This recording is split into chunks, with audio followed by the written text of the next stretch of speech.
दोस्तों आज की वीडियो स्पेशली स्विंग ट्रेडर को बहुत काम आएगी क्योंकि आज की वीडियो के अंदर एक एक्सपेरिमेंट करेंगे बैक टेस्टिंग का, जिससे आपको पता लगेगा आपकी राइट अप्रोच स्विंग ट्रेडिंग के लिए क्या होनी चाहिए। कौन से ऐसे तरीके हैं जिसके अंदर कम रिस्क के साथ बहुत बड़ा पैसा मार्केट के अंदर बनाया जा सकता है। अब इस वीडियो की शुरुआत करते हैं दोस्तों एक स्टोरी से। स्टोरी है टर्टल ट्रेडर्स की।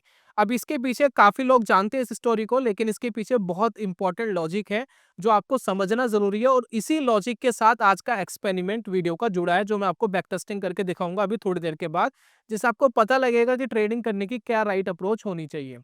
अब जो टर्टल ट्रेडर की दोस्तों स्टोरी है वो शुरुआत होती है रिचर्ड डेनिस और उनके एक पार्टनर विलियम्स एकार्ड। इन दोनों के बीच में एक दिन बहस छिड़ती है इस बात के ऊपर। रिचर्ड डेनिस कहते हैं कि ट्रेडिंग किसी को भी सिखाई जा सकती है, लेकिन विलियम एकार्ड कहते हैं कि ट्रेडिंग किसी को भी नहीं सिखाई जा सकती। पैदाइशी गॉड गिफ्टेड अगर कोई साइकोलॉजी लेकर के डेवलप होता है ट्रेडर की, वही दोस्तों मार्केट में ट्रेडिंग कर सकता है। तो रिचर्ड डेनिस ने कहा कि एक काम करते हैं, एक एक्सपेरिमेंट करते हैं। उन्होंने एक विज्ञापन दिया, एक एडवर्टाइजमेंट दिया, और उस विज्ञापन के थ्रू उन्होंने 23 लोगों को सिलेक्ट करा, 23 लोगों को सिलेक्ट करा। उनको अपने रूल रेगुलेशन सिखाए जी, ये चीज आपको फॉलो करनी है और ये चीज फॉलो करके आपको मार्केट के अंदर ट्रेड करना है। यकीन मानिए इन 23 ट्रेडर्स में से ज्यादातर ट्रेडर्स ने बहुत बड़ा पैसा बनाया, मिलियंस ऑफ डॉलर्स इन्होंने बनाया सिर्फ रिचर्ड डेनिस के रूल रेगुलेशंस फॉलो करने से। यानी रिचर्ड डेनिस ने ये प्रूफ कर दिया कि ट्रेडिंग किसी को भी सिखाई जा सकती है, कोई भी मार्केट के अंदर ट्रेड कर सकता है। अगर वो डिसिप्लिन से और एक रूल को कंसिस्टेंट फॉलो करे तो वो मार्केट के अंदर कंसिस्टेंट पैसा जनरेट कर सकता है। वो जो ट्रेडर्स थे उनको टर्टल बोला गया, जो 23 ट्रेडर्स थे उनको टर्टल बोला गया। और आज भी उनमें से बहुत सारे टर्टल ऐसे हैं जो बहुत बड़ा फंड मार्केट के अंदर मैनेज करते हैं। तो क्या रिचर्ड डेनिस की स्ट्रैटेजी थी, क्या उन्होंने उनको बताया और किस तरीके से चीजों को उन्होंने फॉलो करा, अब ये दोस्तों जानेंगे। ये बड़ा इंपॉर्टेंट है, पूरा बैक टेस्ट करेंगे हमारे आज के सिनेरियो में। जो मैं बात आपको बता रहा हूँ 1984 की बता रहा हूँ, लगभग 40 साल पहले की। क्या आज भी उनके रूल रेगुलेशंस मार्केट के अंदर चलते हैं, नहीं चलते, इसके बारे में दोस्तों डिस्कशन करते हैं।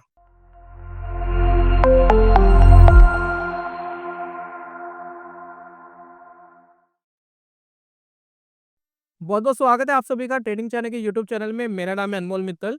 फर्स्ट ऑफ ऑल दोस्तों हमें यह जानना है कि रिचर्ड डेनिस के जो रूल रेगुलेशंस थे, यानी जो उनकी ट्रेडिंग स्ट्रेटेजी थी, वो क्या है। देखिए मैंने इसके ऊपर काफ़ी रिसर्च करा रिचर्ड डेनिस की स्ट्रैटेजी जानने में, टर्टल ट्रेडर्स की स्ट्रैटेजी जानने में।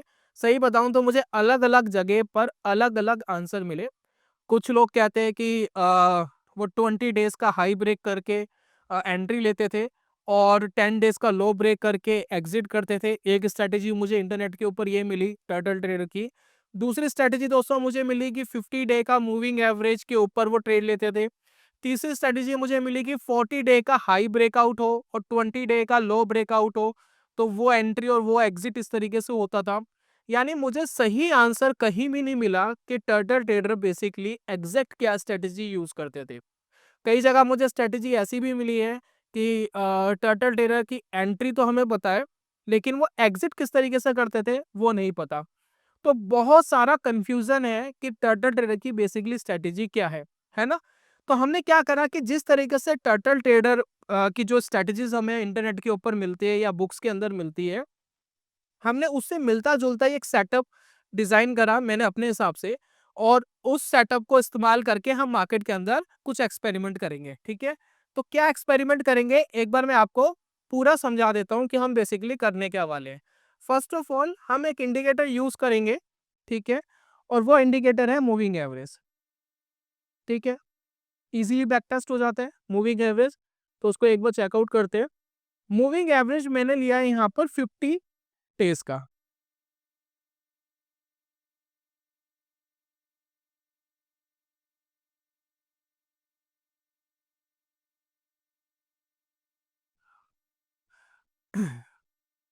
तो स्ट्रैटेजी दोस्तों बड़ी सिंपल रखते हैं हम, बिल्कुल जैसे टर्टल टेरर जिस तरीके से यूज करते थे।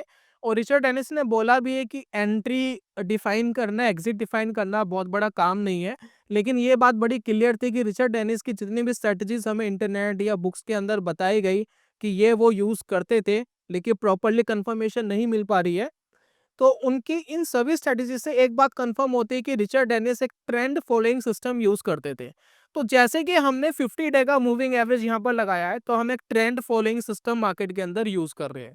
तो स्ट्रैटेजी बड़ी सिंपल हमने रखी है। पहली बात, रिचर्ड डेनिस की स्ट्रैटेजी में कोई भी शॉर्ट सेल का ट्रेड नहीं था। वो as a swing trader market के अंदर वर्क कर रहे थे। यानी मार्केट जब तक ऊपर भाग रहा है तब तक होल्ड करना है, और जब मार्केट नीचे आएगा तो एग्जिट करना है। तो दो तीन चीजें जो क्लियर होती जा रही है, वो उसी हिसाब से दोस्तों एक सेटअप डिजाइन करा है, उसको एक बार चेकआउट करते हैं। तो क्या उनकी कंडीशन है, एक ट्रेंड फॉलोइंग सिस्टम के अंदर जब उनको एंट्री मिलती थी तो वो बाय कर देते। तो ठीक इसी तरीके से 50 डेज की मूविंग एवरेज के अंदर जब क्लोज क्रॉसेस अबव करेगा 50 डे की मूविंग एवरेज को, हम भी बाय करेंगे। ठीक है, तो उनका ट्रेंड फॉलोइंग सिस्टम कोई और हो सकता है, हमें क्लैरिटी नहीं है, लेकिन हमने अपने हिसाब से डिफाइन कर लिया जी 50 डे की मूविंग एवरेज के ऊपर जब भी स्टॉक आएगा हम उस स्टॉक को बाय करेंगे। पहली कंडीशन हम रिचर्ड डेनिस के हिसाब से हम कर रहे हैं। ठीक है, सेकंड, जब भी स्टॉक नीचे आएगा तब हम एग्जिट करेंगे। जब तक स्टॉक ऊपर है तब तक होल्ड रखेंगे, चाहे प्रॉफिट आए चाहे लॉस आए चाहे यहीं की यहीं एग्जिट आ जाए, लेकिन जब भी मूविंग एवरेज के नीचे आएगा एग्जिट करेंगे। रिचर्ड डेनिस की जो स्ट्रैटेजी है उसके साथ एक खास बात यह है कि उन्होंने रिस्क को बहुत अच्छे से मैनेज करा है। तो जितना मुझे पता लगता है कि कुछ लोग कहते हैं कि वो अपनी कैपिटल का एक ट्रेड पे 1% से ज्यादा नुकसान नहीं लेते थे। कहीं जगह मैंने देखा कि वो 2% का एसएल लेते थे। अब ये भी कंफ्यूजन है कि 1% का लेते थे या 2% का लेते थे, लेकिन हमने अपनी तरफ से क्या करा है कि 1% कंसीडर कर लिया है जी। पोजीशन साइजिंग इस हिसाब से रखेंगे कि 1% का नुकसान अगर एक ट्रेड में हो जाए तो हम एग्जिट करेंगे। एक दूसरी कंडीशन क्या है कि ये हमारी पोजीशन साइजिंग है, यानी उतना ही पोजीशन लेंगे किसी स्टॉक में कि मूविंग एवरेज के जस्ट करंटली अगर नीचे आ जाए तो हमें वे 1% से ज्यादा नुकसान नहीं होना चाहिए। दूसरा, ये नुकसान थोड़ी देर बाद जीरो हो जाएगा, क्योंकि अगर मार्केट ऊपर उठ जाता है और मूविंग एवरेज आपकी एंट्री प्राइस के ऊपर आ जाती है तो ये 1% का नुकसान भी आपका जीरो हो जाता है। तो ये रिचर्ड डेनिस की जो स्ट्रैटेजी थी उसके लगभग मेल खाती है। ठीक है, उसके बाद दोस्तों हमने एक रूल इसके अंदर और डिफाइन ये कर दिया कि हम एक स्टॉक के अंदर 2% से ज्यादा अपने कैपिटल का नहीं लगाएंगे। मैं आपको समझाता हूँ कैसे। मान लेते हैं कि मेरे पास 10 लाख रुपीज है। ठीक है, तो 10 लाख का दोस्तों मैं निकालता हूँ 2%। 10 लाख का 2% हो गया 20,000 पे। तो अगर मैं किसी ट्रेड के अंदर एंट्री कर रहा हूँ, तो उस ट्रेड के अंदर मैक्सिमम कैपिटल में 20,000 का लगाऊंगा, उससे ज्यादा नहीं लगाऊंगा। ठीक है, तो 20,000 का कैपिटल लगाया, 10 लाख का मेरा इनिशियल कैपिटल है। ठीक है, और अगर मैं 50 ट्रेड भी ले लूं तो भी इस 10 लाख की कैपिटल में 50 स्टॉक मेरे पास आ सकते हैं। और इस 20,000 की जो कैपिटल है उसके अंदर भी मेरा मैक्सिमम रिस्क 1% है। दैट्स इट, मतलब 20,000 का 1%, 10 लाख का 1% नहीं, 20,000 का 1%। तो अगर मेरे पास 50 स्टॉक है, 50 स्टॉक के एसएल लग जाते हैं, तो मेरा मैक्सिमम एंटायर कैपिटल का 1% ही जाएगा। यानी 10 लाख का सिर्फ मैं 10,000 ही उड़ाऊंगा, उससे ज्यादा नहीं उड़ाऊंगा। तो कुल मिलाकर के दोस्तों जो मुझे रूल रेगुलेशन सब जगह एक जैसे लगे, उन सबको उठा करके दोस्तों मैंने एक सिस्टम हम यहाँ पर एक्सपेरिमेंट करेंगे और देखेंगे कि रियलिटी में क्या रिचर्ड डेनिस का जो ये सिस्टम था या मनी मैनेजमेंट था, रिस्क मैनेजमेंट था, क्या रियलिटी में काम कर रहा है या नहीं कर रहा। अब चलिए इसको बैक टेस्ट करने के लिए मैं यूज कर रहा हूँ स्ट्रीक को, और स्ट्रीक पे जाकर के हम चेकआउट करते हैं कि रियलिटी में काम कर भी रहा है या नहीं कर रहा। तो यहाँ पर दोस्तों स्ट्रीक के अंदर आ गए हैं। अब स्ट्रीक के अंदर हम अपनी कंडीशंस डालेंगे और चेकआउट करेंगे, और ये एक्सपेरिमेंट कामयाब होता है या नहीं होता वो देखेंगे। लेकिन स्ट्रीक के अंदर दोस्तों एक कंसर्न और आ गया। जब मैं स्ट्रीक के अंदर बैक टेस्टिंग करूंगा तो इसमें जो पोजीशन साइजिंग है वो उसके ऑप्शंस तो हमें मिल रहे हैं, लेकिन मैं इस तरीके से पोजीशन साइजिंग नहीं कर पा रहा हूँ कि मेरे पास 10 लाख की कैपिटल है, एक स्टॉक में मैं 20,000 रुपये लगा रहा हूँ, यहाँ तक तो ठीक है। लेकिन उस 20,000 में से भी मैं 1% का एसएल लूंगा, वो पोजीशन साइजिंग करना मुश्किल हो रहा है। तो मैं दो तरीके से एक्सपेरिमेंट करूंगा, एक एक करके समझना। मैं सबसे पहले एक्सपेरिमेंट कर रहा हूँ, पहली अपनी हमारी कंडीशन पे उसको एक बार चेकआउट करते हैं। तो सबसे पहले कोई भी एक स्टॉक सेलेक्ट कर लेते हैं। फॉर एग्जांपल मैं यहाँ पर सेलेक्ट कर लेता हूँ SBIN, ठीक है, स्टेट बैंक ऑफ इंडिया। अभी एक एक स्टॉक करके देख लेंगे। फिलहाल मैंने state bank of India select कर लिया, ठीक है। कैंडल स्टिक नॉर्मल है, टाइम फ्रेम 1 डे का लेंगे, ठीक है, और CNC नॉर्मल पे हम लेंगे। और यहाँ पर जो हमारी क्वांटिटी है, जो पोजीशन साइजिंग है, जो रिचर्ड डेनिस के रिस्क मैनेजमेंट का बहुत इंपॉर्टेंट पार्ट है, तो वो दोस्तों करना बड़ा ज़रूरी है। तो मैं यहाँ नॉर्मली क्या कर रहा हूँ कि मान लेते हैं कि मेरी 10 लाख की कैपिटल है। सबसे पहले मैं 1% SL के हिसाब से काम करता हूँ, ठीक है, पोजीशन साइजिंग उस हिसाब से करते हैं। तो मैं रिस्क बेस्ड कर रहा हूँ, रिस्क बेस्ड है, ठीक है। तो 1% मान लेते हैं मेरी 10 लाख की कैपिटल है, तो 10 लाख की कैपिटल का 1% ले लेते हैं कि 10,000 रुपये, ठीक है। तो मैं पहले ये 10 लाख का सीधा 1% के हिसाब से कैप्चर कर रहा हूँ। फिर मैं सभी 50 स्टॉक का एक बार बैक टेस्ट आपको करके दिखाऊंगा, ठीक है। तो पहला रिस्क मैनेज हमने क्या करा है, पोजीशन साइजिंग करेंगे, रिस्क बेस्ड करेंगे।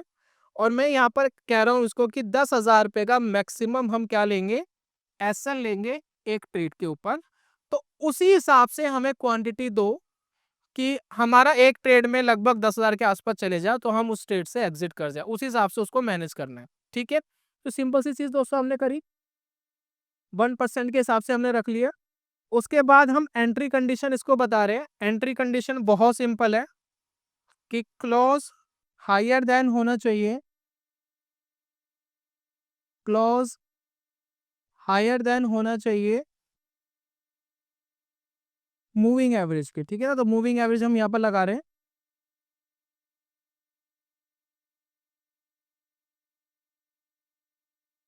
और मूविंग एवरेज दोस्तों हमने रखी है 50 पीरियड की,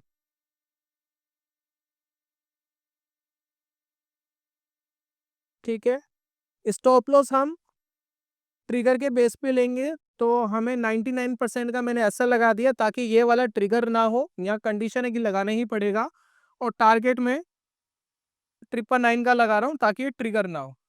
मैं नहीं चाहता कि ट्रिगर हो, इसी वजह से मैंने ये 2 SL और टारगेट लगा दिए, क्योंकि हम अपना एग्जिट यहाँ पर डिफाइन करेंगे। हमारा एग्जिट क्या है कि क्लोज जब भी लोअर देन होगा, क्लोज प्राइस जब भी लोअर देन होगा, जब भी लोअर देन होगा, मूविंग एवरेज 50 की मूविंग एवरेज के नीचे होगा, वैसे ही हम एग्जिट करेंगे, उससे पहले नहीं। तो मूविंग एवरेज और 50 हम यहाँ पर लगा रहे हैं।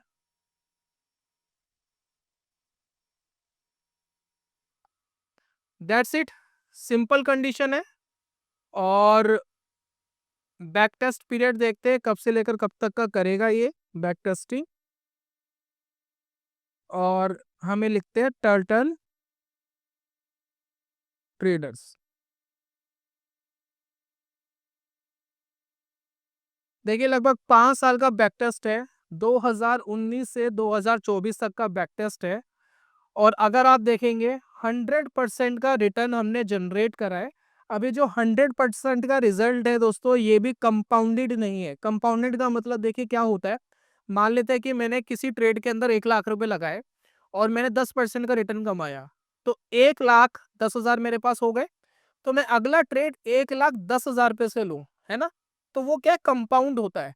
ये जो ट्रेड है, जब स्ट्रीक में हम बैकटेस्ट करते हैं, ये हर बार 1 लाख रुपए से ही ट्रेड लेगा, ये कंपाउंडेड नहीं करता है। जब हम किसी स्टॉक के अंदर होल्ड करके और देखते हैं कि 5 साल में कितना रिटर्न दिया, तो वो कंपाउंडेड रिटर्न होता है। ठीक इसी वजह से जो ये रिजल्ट है, ये कंपाउंडेड नहीं है। अगर मैं इसको कंपाउंड करता तो और अच्छा रिजल्ट आता। 42 ट्रेड में से 16 ट्रेड ठीक थे, 26 लॉस में थे, बल्कि लॉस वालों की परसेंटेज ज्यादा है, लेकिन फिर भी हमने मार्केट से अच्छा पैसा कमाया।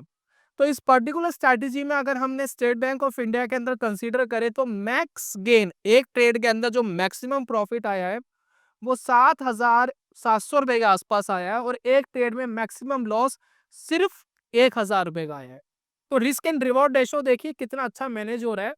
तो average gain winning trade, average gain जो विनिंग ट्रेड में है वो है 1,000, और average loss in losing trade में मात्र 230 रुपए है, उससे ज्यादा नहीं है।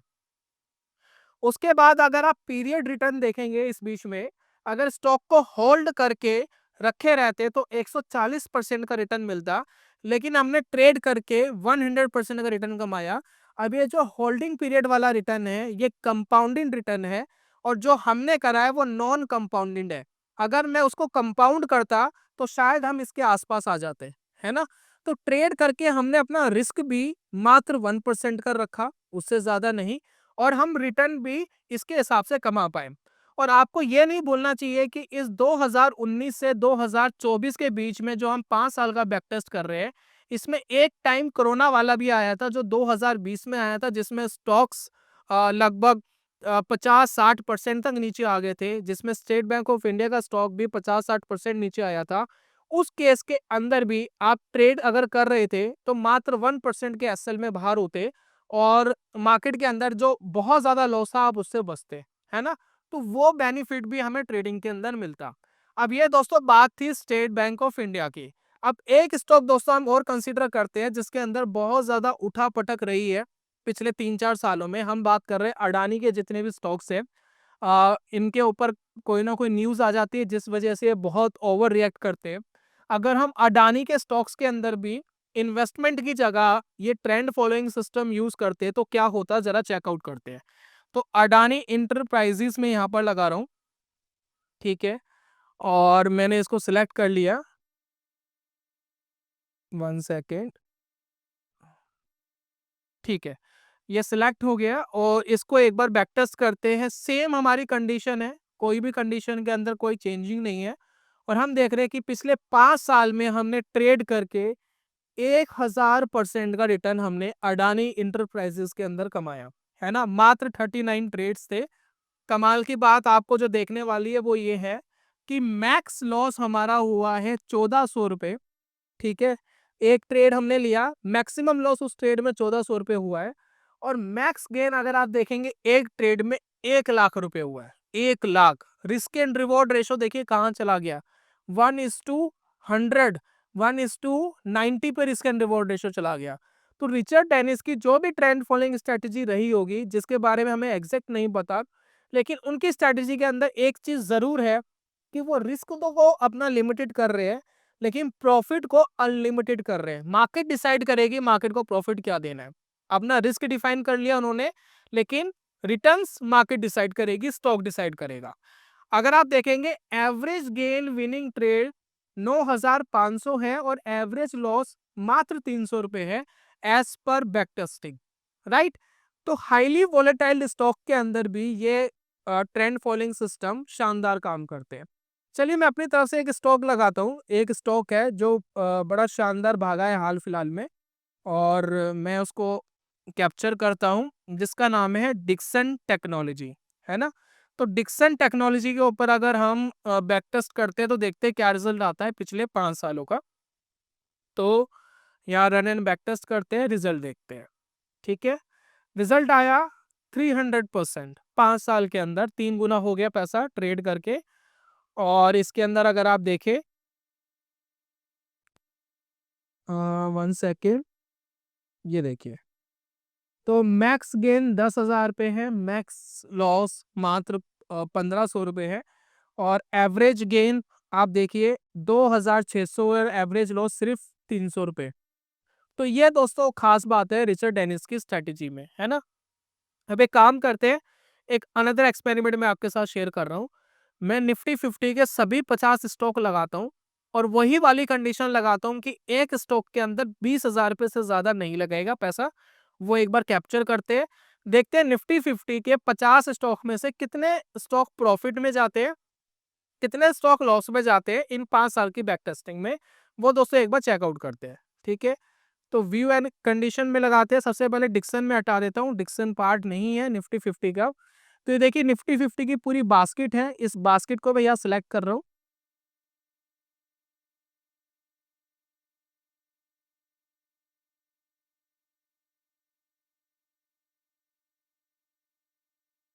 ये देखिए निफ्टी 50 के सभी स्टॉक जो 50 के 50 स्टॉक्स है, वो दोस्तों यहाँ पर लग गए हैं। तो अपनी पोजीशन साइजिंग को थोड़ा सा चेंज करते हैं। तो यहाँ क्या करते हैं, शो ऑप्शन में जाते हैं। अब मैं यहाँ पर क्या कह रहा हूँ कि एक स्टॉक के अंदर 20,000 रुपये से ज्यादा की कैपिटल नहीं लगानी है। अगर मेरे पास 10 लाख का कैपिटल है, एग्जाम्पल के लिए हमने 10 लाख का कैपिटल लिया है, तो एक स्टॉक पे 20,000 पे मैक्सिमम लगाएंगे, उससे ज्यादा नहीं लगाएंगे। और हमारा स्टॉप लॉस क्या रहेगा, जब भी मूविंग एवरेज के नीचे आ जाए। और हमारा टारगेट तब तक बना रहेगा जब तक वो मूविंग एवरेज के ऊपर कोई स्टॉक बना हुआ है। सिंपल सी कंडीशन लगाते हैं, देखते हैं क्या रिजल्ट आता है। तो यहाँ पर क्या कर रहे हैं,